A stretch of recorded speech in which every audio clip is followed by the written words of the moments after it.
बिहार के शिक्षा मंत्री चंद्रशेखर के बाद अब समाजवादी पार्टी के नेता स्वामी प्रसाद मौर्य ने रामचरितमानस को लेकर विवादित बयान दिया।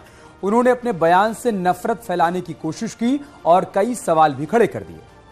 आपको पूरी रिपोर्ट दिखाएंगे, लेकिन उससे पहले स्वामी प्रसाद मौर्य ने आखिर क्या कुछ कहा था वो आपको सुनवा देते हैं। तो स्वामी प्रसाद मौर्य ने कहा कि रामायण में कुछ अंश से आपत्ति है, साहित्य में पिछड़ों को गाली दी गई है, किसी को गाली देने का हक नहीं है। रामायण में अनपढ़ ब्राह्मण को भी पूजनीय कहा गया है और शूद्रों को अधम जाति का सर्टिफिकेट दिया गया है। इसके लिए ऐसे श्लोकों को रामायण से निकालना चाहिए या फिर रामचरितमानस को बैन कर देना चाहिए, क्योंकि करोड़ों लोग रामचरितमानस नहीं पढ़ते हैं, ये कहना है स्वामी प्रसाद मौर्य। रामचंद्र कृपालु भजुमन हरण भव भय दारुणम। श्री रामचंद्र कृपालु भजुमन हरण भव भय दारुणम। समाजवादी पार्टी के नेता, नाम है स्वामी, लेकिन रामचरितमानस पर जाति, धर्म, वर्ग की विवादित कहानी परोस रहे हैं। पिछड़ों के दिलों में नफरत फैला रहे हैं और राम के नाम पर सियासी प्रयोग कर रहे हैं। रामचरितमानस की उस पंक्ति को परिभाषित कर रहे हैं, जाति धर्म के नाम पर जहर बो रहे हैं। इसमें तुलसी बाबा रामायण लिखे हैं, उस समय इनके धर्म के ठेकेदार नारी शूद्रो न धीयताम, स्त्री और शूद्र को पढ़ने लिखने का अधिकार ही नहीं है। स्त्रियों को पढ़ने लिखने का अधिकार अंग्रेजी हुकूमत में मिला, शूद्रों को पढ़ने लिखने का अधिकार अंग्रेजी हुकूमत में मिला। तो तुलसी बाबा उस समय कैसे शिक्षा देने की बात कर गए?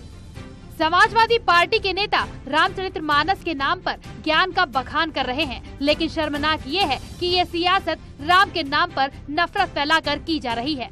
स्वामी प्रसाद मौर्य कहते हैं, धर्म कोई भी हो उसका सम्मान करते हैं, लेकिन धर्म के नाम पर जाति विशेष, वर्ग विशेष को अपमानित करने का काम किया गया है और रामचरितमानस जैसे ग्रंथ को बैन कर देना चाहिए। गाली कभी भी मेरा धर्म नहीं हो सकता। गाली गाली होती है, और इसलिए आज भारतीय संविधान है जिसमें सबको समान अधिकार मिला हुआ है। कोई न बड़ा है, न कोई छोट है, न कोई ऊंच है, न कोई नीच है, न कोई छूत है, न कोई अछूत है, सभी समान है। तो स्वाभाविक रूप से आज सरकार को आगे आना चाहिए, ऐसे आपत्तिजनक शब्दों पर तत्काल प्रतिबंध लगाना चाहिए। स्वामी प्रसाद मौर्य के इस बयान पर अब साधु संतों ने मोर्चा खोल दिया है। अयोध्या से लेकर मथुरा तक के संतों ने स्वामी प्रसाद के बयान का विरोध किया और उन्हें सनातन विरोधी बता दिया। अब इसके बाद उसको कहीं ठिकाना नहीं है। जो चुनाव लड़ा था वो हार गया था, जनता ने उसको नकार दिया। ऐसे व्यक्ति को क्या कहा जाए? उस व्यक्ति एक लतखोर है और वह है, उसको ये पता नहीं है कि रामायण है वो हमारे भगवान राम का चरित्र उसमें है, और उस चरित्र को जानने के लिए जिस आदर्श के पुरुष भगवान राम हैं, जिन्होंने आदर्श स्थापित किया, रामो द्वै न विभाजते, राम कभी झूठ नहीं बोलते, ऐसे राम का, रामो विग्रहवान धर्म है, ऐसे राम के चरित्र को, रामायण को कह रहा है कि उसको प्रतिबंधित किया जाए, तो इतना बड़ा मूर्ख कोई नहीं होगा। उसको एक पैसे का ज्ञान नहीं है। अन्य मजहब पंथ के विषय में तो उनकी औकात नहीं है बोलने की, और इस तरह की जो उनकी बयानबाजी है, यह मैं समझता हूं कि ये अच्छी नहीं है। पहले अपने ज्ञान को दुरुस्त करें। अगर उनको लगता है कि वो रामचरितमानस के विषय में जानते हैं, तो वो शास्त्रार्थ में उनको आमंत्रित करता हूं, जहां चाहे वो शास्त्रार्थ कर सकते हैं। और यदि बिना जाने रामचरितमानस पर अंगुली उठाएंगे तो फिर उसका परिणाम भी भुगतने के लिए तैयार रहें। स्वामी प्रसाद मौर्य से पहले बिहार के शिक्षा मंत्री चंद्रशेखर भी अपनी जिम्मेदारी से कोसों दूर निकलकर रामचरितमानस को नफरत फैलाने वाला ग्रंथ बता दिए। इन्होंने उस पंक्ति को परिभाषित किया और जाति पर पहुंच गए, जिसके बाद नीतीश की पार्टी जेडीयू और आरजेडी आमने सामने आ गई थी। अधम जात में विद्या पाए, भयहु जथा ही दूध पिलाए। यानी अधम मतलब होता है नीच। दुनिया के लोगों, सुनो, आपके माध्यम से कहना चाहता हूँ, नीच जाति के लोगों को शिक्षा ग्रहण करने का अधिकार नहीं था, और उसमें कहा गया है कि नीच जाति के लोग शिक्षा ग्रहण करके जहरीला हो जाते हैं, जैसा कि सांप दूध पीने के बाद होता है। हम इस सवाल में मैं इसलिए ये बात कहता हूँ कि इसी चीज को कोट करके बाबा साहब अम्बेडकर ने दुनिया के लोगों को बताया, ये जो ग्रंथ हैं नफरत को बोने वाले, एक युग में मनुस्मृति, दूसरे युग में रामचरितमानस और तीसरे युग में गुरु गोवलकर का बंच ऑफ थॉट, ये दुनिया को नफरत, हमारे देश को, समाज को नफरत में बांटती है। जब राम के नाम पर सियासी संग्राम छिड़ गया तो समाजवादी पार्टी बैकफुट पर आ गई और पार्टी प्रवक्ता ने विवादित बयान को स्वामी प्रसाद मौर्य का निजी बयान बता दिया। पार्टी सभी धर्मों का, सभी परंपराओं का सम्मान करती है। जहाँ तक स्वामी प्रसाद मौर्य जी के बयान का सवाल है, स्वामी प्रसाद मौर्य जी ने अपने बयान में कहा है कि वो उनका निजी बयान है, समाजवादी पार्टी का उससे कोई लेना देना नहीं है। और धर्म पे धर्म गुरु बात करे वो अच्छा है। समाजवादी पार्टी नौजवानों की, किसानों की, बेरोजगारों की, महंगाई से परेशान जनता की आवाज को उठाती रहेगी। शायद समाजवादी पार्टी ने इसलिए स्वामी प्रसाद के बयान से किनारा कर लिया क्योंकि उन्होंने धार्मिक ग्रंथ की चुनिंदा और मनगढ़ंत व्याख्या करके नफरत फैलाने की कोशिश की। राम जन्मभूमि के बाद अब राम के चरित्र पर समाजवादी पार्टी का सियासी स्टंट जारी है। 2024 के रण में वोट बैंक के नाम पर ये बयानबाजी का सिलसिला कहाँ थमता है, इसका इंतजार रहेगा। Bureau report, news 18। Shri Ramchandra कृपालु भजुमन हरण भव भय दारुणम। श्री रामचंद्र कृपालु भजुमन। उत्तर प्रदेश में होने वाले निकाय चुनाव और 2024 में होने वाले लोकसभा चुनाव के लिए बीजेपी ने कमर कस ली है। पहले दिल्ली में तो आज लखनऊ में कार्य समिति की बैठक में रणनीति तैयार की गई और मुख्यमंत्री योगी आदित्यनाथ ने जीत का मंत्र दिया। बीजेपी की इस बैठक में यूपी में 80 की 80 सीटें जीतने का लक्ष्य रखा गया है। जिस सीट पर हार मिली उस पर नजर है। कमजोर बूथों को मजबूत करने पर फोकस रहेगा। 22,000 से अधिक बूथ चिन्हित किए गए हैं। आगामी कार्यक्रमों की रणनीति भी इस बैठक के दौरान तैयार की गई। युवाओं को पार्टी से जोड़ने की तैयारी भी हो रही है। 700 पदाधिकारियों के जरिए बैठक की जा रही है, जिसे कि सीएम योगी आदित्यनाथ ने जीत का मंत्र दिया है।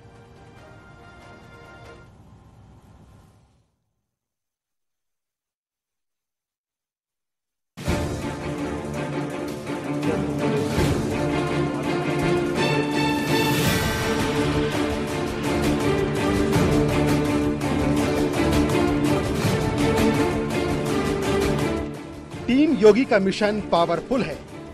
टीम योगी का हौसला बुलंद है। टीम योगी का टारगेट सेट है। क्योंकि जब आजमगढ़ और रामपुर जैसे किलों को ध्वस्त कर दिया, जब आजम परिवार के राजनीतिक इतिहास को खत्म कर दिया, तब भी बीजेपी के बड़े से बड़े नेता इत्मीनान से नहीं बैठे।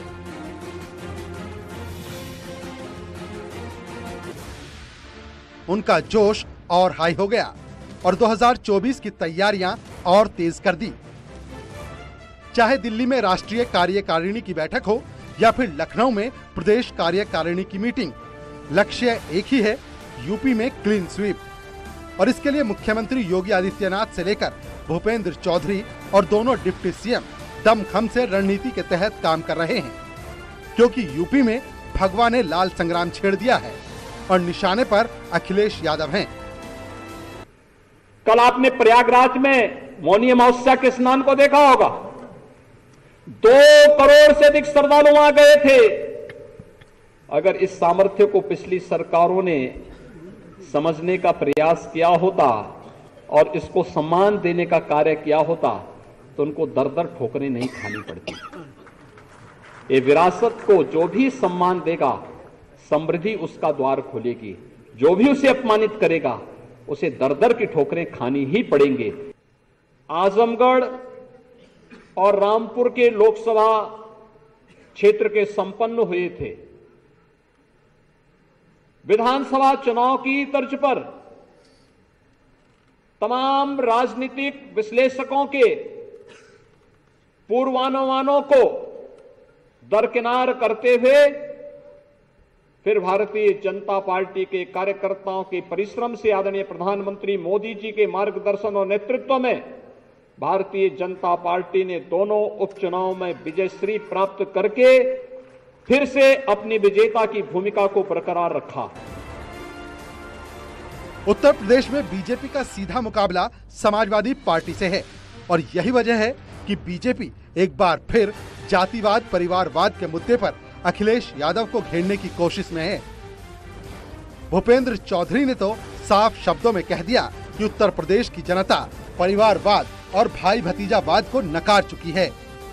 उत्तर प्रदेश में पिछड़ों के नाम पर राजनीति करने वाले और सत्ता हासिल करके रहने वाले इन दलों के नेताओं ने अब तक सिर्फ अपने परिवार, अपने चहेतों का ही भला किया है, लेकिन जातियों की राजनीति करने वाली ये परिवारवादी दल ये भूल चुके हैं कि उत्तर प्रदेश की जनता अब चुनाव में जाति, भाई भतीजावाद और राजनीति को नकार चुकी है।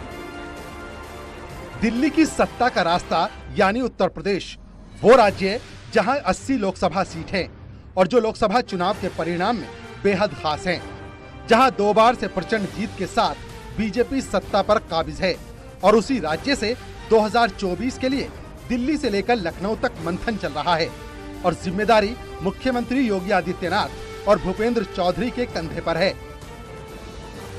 सीएम योगी ने जहां विरासत पर चोट की तो वहीं प्रधानमंत्री नरेंद्र मोदी के नेतृत्व पर भी जोर दिया और दुनिया में मोदी के मार्गदर्शन को यूपी की जनता के सामने रख दिया। याद करिए, जिस ब्रिटेन ने 200 वर्षों तक भारत में शासन किया था, आज उस ब्रिटेन को पछाड़ करके भारत आजादी के अमृत महोत्सव वर्ष में दुनिया की 5वीं बड़ी अर्थव्यवस्था बना है और बहुत शीघ्र प्रधानमंत्री मोदी जी के नेतृत्व में भारत दुनिया की 4थी बड़ी अर्थव्यवस्था बनने वाला है। ये पहली बार हो रहा है कि दुनिया की बड़ी बड़ी ताकतें जब कोरोना जैसी महामारी के सामने पस्त हैं, तब सबसे तीव्र अर्थव्यवस्था के रूप में भारत लोकतांत्रिक मूल्यों का संरक्षण करते हुए आगे बढ़ रहा है। जहां भी दुनिया के अंदर संकट आ रहा है, लोगों की आशाएं प्रधानमंत्री मोदी जी के ऊपर, हर व्यक्ति इस बात के साथ कि जो नारा 2019 में लगा था भारत के अंदर कि मोदी है तो मुमकिन है, आज मोदी है तो मुमकिन है, ये केवल भारत का नारा नहीं बल्कि वैश्विक नारा बन चुका है, वैश्विक मंत्र बन चुका है।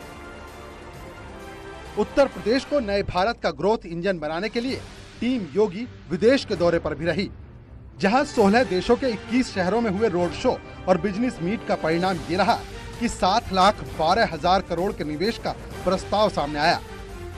मतलब साफ है, एक तरफ मोदी 20 सबसे शक्तिशाली देशों का नेतृत्व करेंगे तो दूसरी तरफ सीएम योगी पीएम मोदी के कदम से कदम मिलाते हुए देश को सबसे बड़ी अर्थव्यवस्था बनाने के लिए पूरी तरह से तैयार हैं। उत्तर प्रदेश सबसे बड़ा राज्य है, जहां 2019 में बीजेपी ने 80 में से 63 सीटें जीती थी, लेकिन 2024 में सभी 80 सीटों पर विजयी पताका लहराने का लक्ष्य बीजेपी ने सुनिश्चित कर लिया है और इसके लिए बूथ स्तर पर काम मजबूती से चल रहा है, क्योंकि बीजेपी को मालूम है कि यूपी जीते तो सब जीते और विपक्ष यूपी हारा तो सब हारा। बस राष्ट्रीय अध्यक्ष से लेकर कार्यकर्ता तक सबके मन में है मिशन 80। Bureau report, news 18। मतलब साफ है कि प्रदेश में होने वाले निकाय चुनाव और 2024 के लोकसभा चुनाव से पहले बीजेपी अपनी जड़ों को मजबूत करना चाहती है और इसी की झलक आज देखने को मिली। एक तरफ मुख्यमंत्री योगी आदित्यनाथ तो दूसरी तरफ भूपेंद्र चौधरी ने मीटिंग में पदाधिकारियों समेत सभी कार्यकर्ताओं को जिम्मेदारी तय की है। जो भी पार्टी के हमारे केंद्रीय नेतृत्व के, हमारी केंद्रीय पार्टी के कार्य समिति की बैठक में एजेंडे थे, उन सारे एजेंडों पर चर्चा करके नीचे तक आगे बढ़ाने का क्रम में हम लोग आगे बढ़े हैं। जैसा आप सब लोग जानते हैं, भारतीय जनता पार्टी कार्यकर्ता आधारित जन संगठन है और हम सभी बैठकों में अपने कार्यक्रम, अभियान, उनकी चर्चा करते हैं और जो आगामी प्रस्तावित कार्यक्रम है कैसे उन लोगों को सफलतापूर्वक उन्हें लागू किया जाए, इसकी चर्चा हम लोग करते हैं।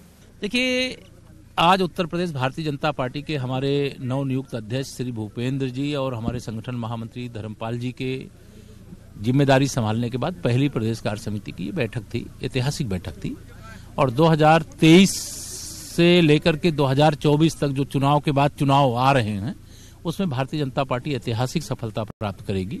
लोकसभा के चुनाव में हम लोग उत्तर प्रदेश में 80 की 80 सीटें जीतेंगे और इस 80 के प्रभाव में अगल बगल की भी बहुत सारी सीटों पर असर पड़ेगा।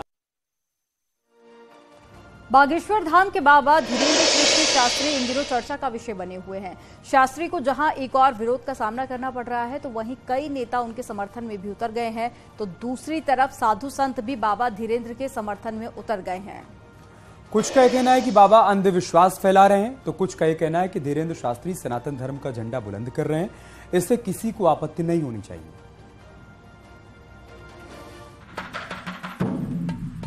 बाबा मन की बात बताते हैं। बाबा श्रद्धालुओं के नाम, पते, प्रश्न और उनकी समस्याओं को जान लेते हैं। बाबा भक्तों को सफलता का मंत्र देते हैं और भूत भविष्य की बात करते हैं। वो बाबा धीरेन्द्र कृष्ण शास्त्री अब विवादों में घिर गए हैं और इस विवाद में साधु संत और नेताओं की भी एंट्री हो गई है। कुछ विरोध में तो कई समर्थन में। देखिए, बागेश्वर धाम तो एक बहाना है। चादर और फादर को जो हिंदुत्व का काम करने वाले उनको मिटाना इनका एक मात्र लक्ष्य है। बागेश्वर धाम बहुत अच्छा कार्य कर रहे हैं। मैंने कई दिन पहले भी उनका खुला समर्थन किया, आगे भी करती रहूंगी। ऐसे बाबा और तमाम बाबाओं से एक अनुरोध है कि ऊपर वाले का आशीर्वाद आप लोगों के है। पुलवामा में RDX पाकिस्तान से आया, लेकिन पहुंचा कैसे ये किसी बाबा ने नहीं बताया। आतंकवादी कहां से घुस जाते हैं। अगर इन लोगों को पाकिस्तान और चीन की सीमा पर भी भेज दिया जाए और हमें जानकारी दे दें बाबा लोग, तो इनके चरणों में मेरा प्रणाम होगा और राष्ट्र की बहुत बड़ी सेवा होगी। बागेश्वर धाम के महंत धीरेन्द्र कृष्ण शास्त्री पर जादू टोना और अंधविश्वास को बढ़ावा देने का आरोप लगा है। बोले बागेश्वर धाम सरकार की। हम बीच में कथा छोड़कर भागे ये बोलना बंद कर दें। हालांकि उन्होंने अपने ऊपर लगे सभी आरोपों को निराधार बताया है। उन्होंने अपने बचाव में कहा है कि ईसाई मिशनरियों के चंगुल में फंसे हिंदुओं की घर वापसी की उनकी मुहिम बहुत से लोगों को रास नहीं आ रही है। निकट नहीं आवे महावीर जब, क्या सुनावे? तो वहीं धीरेन्द्र शास्त्री के समर्थन में अब साधु संत भी सामने आ गए हैं। अभी मुक्तेश्वरानंद सरस्वती ने कहा कि विरोध ऐसे लोग कर रहे हैं जो सनातन विरोधी हैं। हाँ, ये जरूर है कि सनातन धर्म ऐसा धर्म है जिसको खत्म करने के लिए बहुत सारे लोग हर समय प्रयास करते रहते हैं। वो चाहते हैं कि ये खत्म हो जाए, क्योंकि इसके रहते जब तक कोई धर्मगुरु सनातन का नहीं आता है तभी तक इनका सब चलता है। कोई आके खड़ा हो जाए तो सब फीके हो जाते हैं। तो इसीलिए वो चाहते हैं कि सनातन धर्म पे चोट पहुंचाएं, लेकिन वो पहुंच नहीं पाती है। ये बात सही है। इसलिए खतरे में कुछ नहीं है। हाँ, कोशिश खतरे में डालने की हो रही है। श्रद्धालुओं के बारे में सब कुछ बता देने वाले बागेश्वर धाम के धीरेन्द्र शास्त्री पर सपा नेता स्वामी प्रसाद मौर्य ने जोरदार हमला बोला। उन्होंने कहा, इस देश का दुर्भाग्य है कि धर्म के ठेकेदार ही धर्म को नीलाम कर रहे हैं। धीरेन्द्र शास्त्री पर टिप्पणी करते हुए स्वामी प्रसाद मौर्य ने कहा, तमाम समाज सुधारकों के प्रयास से देश आज तरक्की के रास्ते पर चल पड़ा है, लेकिन ऐसी दकियानूसी सोच वाले बाबा समाज में रूढ़िवादी परंपराओं, ढकोसला, अंधविश्वास पैदा करने की कोशिश कर रहे हैं। स्वाभाविक रूप से इस देश की सोच की बलिहारी है कि आज दुनिया के तमाम देश जहां चंद्रमा और मंगल पर अपना यान भेज रहे हैं, वहीं हजारों साल पुरानी दकियानूसी विचार को लेकर के तमाम बाबा, तमाम धर्म के ऐसे ठेकेदार समाज को परोस रहे हैं जिससे समाज फिर से अंधेरे में चला जाए। विवादों में घिरने के बाद धीरेन्द्र शास्त्री लगातार सुर्खियों में बने हुए हैं। कुछ लोग उनकी आलोचना कर रहे हैं तो कुछ लोग उनके समर्थन में भी खड़े हैं। इसके बाद ही बाबा बागेश्वर के दिव्य दरबार में गैर हिंदुओं की घर वापसी की भी लगातार चर्चा हो रही है। अब जरा रायपुर की रहने वाली सुल्ताना बेगम को देख लीजिए। सुल्ताना धीरेन्द्र शास्त्री से इतनी प्रभावित हुई कि उन्होंने हिंदू धर्म अपना लिया।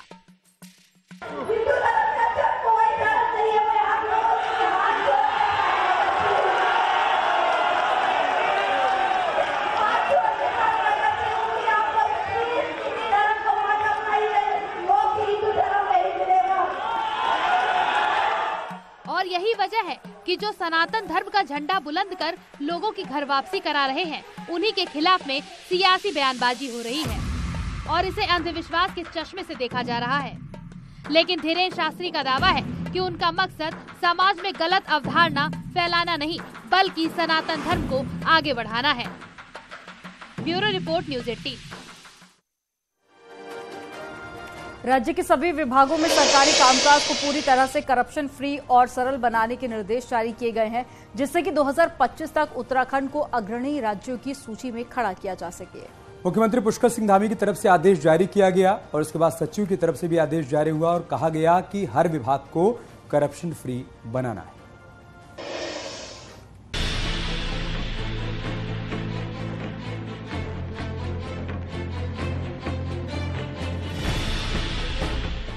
यूपी से अलग होकर बने उत्तराखंड में प्रशासनिक रिफॉर्म एक आवश्यकता भी रही है और पब्लिक डिमांड भी। इसके अलावा सरकार का लक्ष्य भी यही है कि 2025 तक उत्तराखंड को देश का अग्रणी राज्य बनाना है और इसके लिए जरूरी था चुस्त दुरुस्त सिस्टम। लिहाजा धामी सरकार का पूरा फोकस प्रशासनिक रिफॉर्म पर रहा है। इसके लिए पहली शर्त थी करप्शन फ्री सिस्टम।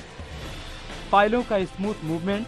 मसूरी में आयोजित चिंतन शिविर को भी इसी से जोड़कर देखा जा सकता है। इस शिविर में जो भी बातें निकलकर आईं, सरकार ने कैबिनेट के जरिए उन पर मुहर लगाकर इम्प्लीमेंटेशन के लिए उन्हें टाइम बाउंड कर दिया। पारदर्शिता रहे, इस दिशा में हमारी सरकार काम कर रही है और बिल्कुल मोदी जी के पद चिन्हों पर धामी सरकार चल रही है। जिस प्रकार मोदी जी ने आज केंद्र के अंदर एक आने के बाद एक भ्रष्टाचार मुक्त शासन दिया, एक प्रशासनिक क्षमता का परिचय दिया, उसी का अनुसरण हम कर रहे हैं। इंडस्ट्री के विस्तार से लेकर आम आदमी तक के लिए कई पुराने नियमों को बदल दिया गया। लैंड जिहाद को रोकने के लिए सरकार ठोस धर्मांतरण कानून लेकर आई। बहुप्रतीक्षित मांग ठोस भू कानून के साथ ही यूनिफॉर्म सिविल कोड पर भी काम हो रहा है। सरकार ने उद्योग से लेकर खेल नीति में परिवर्तन किया तो राज्य की नई सोलर नीति भी बनकर तैयार है। पुष्कर सिंह धामी जी उत्तराखंड में एक नई कार्य संस्कृति को आगे बढ़ा रहे हैं और उसमें जहां प्रशासनिक सुधार उनकी प्राथमिकताओं में है, वहीं भ्रष्टाचार पर कड़ा प्रहार भी वे लेकर के चल रहे हैं। सरकार का जोर करप्शन फ्री सिस्टम पर रहा है। इस एक साल में भर्ती घोटाले में 55 आरोपियों को जेल भेजा गया तो रिश्वत देने वाले 15 ऑफिसर्स को भी रंगे हाथों गिरफ्तार किया गया और अधिकारियों को अपने अपने विभागों में करप्शन फ्री वर्क कल्चर को बढ़ावा देने के निर्देश भी दिए गए। न्यूज 18 के लिए देहरादून से सुनील नवप्रभात की रिपोर्ट। और चलिए यहाँ पर रुकेंगे एक छोटे से ब्रेक के लिए। जल्द लौटेंगे कुछ और खबरों के साथ।